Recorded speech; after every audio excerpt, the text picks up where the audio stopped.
Hey, j'espère que tu vas bien ce matin et que tu vas regarder cette vidéo parce qu'une clé importante pour ta vie. Oui, je suis toujours dans la lecture du jour et ce matin j'ai lu dans Daniel 1, 2 et 3. D'ailleurs, au passage, dis-moi dans les commentaires si tu lis ta Bible régulièrement, si tu as du mal ou pas, qu'est-ce qui te bloque, qu'est-ce qui te gêne, si tu as un plan, bref, raconte-moi un peu ta vie, ça m'intéresse. Oui, parce que moi j'aime bien aider les gens, accompagner les gens et donc si je peux t'aider, ben, c'est cool.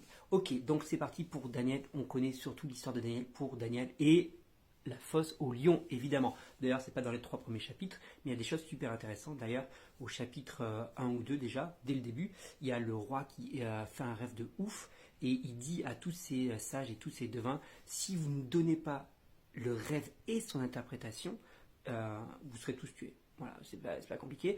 Et c'est un truc de ouf, c'est pas juste, il demande l'interprétation, il dit, vous devez me dire aussi ce que j'ai rêvé. Il leur demande de deviner le rêve. Et bien sûr, les sages disent, mais tu demandes un truc impossible.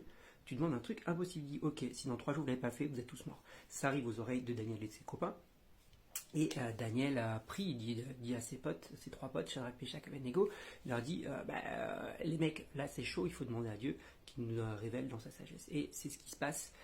Dieu leur donne le rêve à Daniel et son interprétation qui va avec. Donc il va voir le roi et le roi dit, waouh, comment t'as fait? Et moi ce que j'aime avec Daniel à ce moment-là, c'est son humilité. Il lui dit, non mais c'est pas moi, c'est impossible. Ce que tu as demandé aux hommes est impossible. Mais il existe un Dieu et ce Dieu m'a donné l'interprétation. Donc toute humilité, il aurait pu arriver en mode ouais, moi je suis meilleur que les autres, moi je suis au-dessus des autres.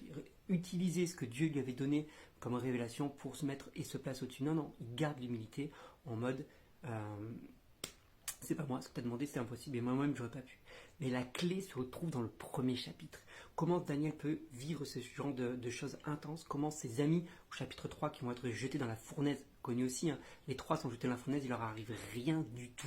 Quel est le secret de Daniel et de ses copains? C'est dans le chapitre 1 et c'est une clé pour ta vie. Ils sont déportés, ils arrivent à Babylone et là ils sont pris en charge par le roi et ils vont leur donner à manger. Et là Daniel et ses amis décident de ne pas se souiller avec les mets du roi. Et il y a un parallèle spirituel à faire exactement aujourd'hui. Nous sommes à la table du roi de ce monde.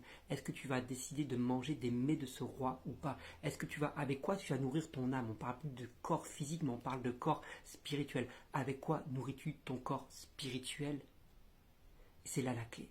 Veux-tu vraiment avoir des révélations? Veux-tu vivre ce qu'a vécu Daniel? Veux-tu vivre ce qu'a vécu ses amis dans la fournaise ardente? Pour cela, décide, prends la décision comme Daniel et ses amis, ils ont résolu en leur cœur de ne pas se souiller avec les mets du roi. Arrête de manger à la table du roi de ce monde. Consacre-toi, mets-toi à part et je t'assure que tu vas vivre des grandes choses.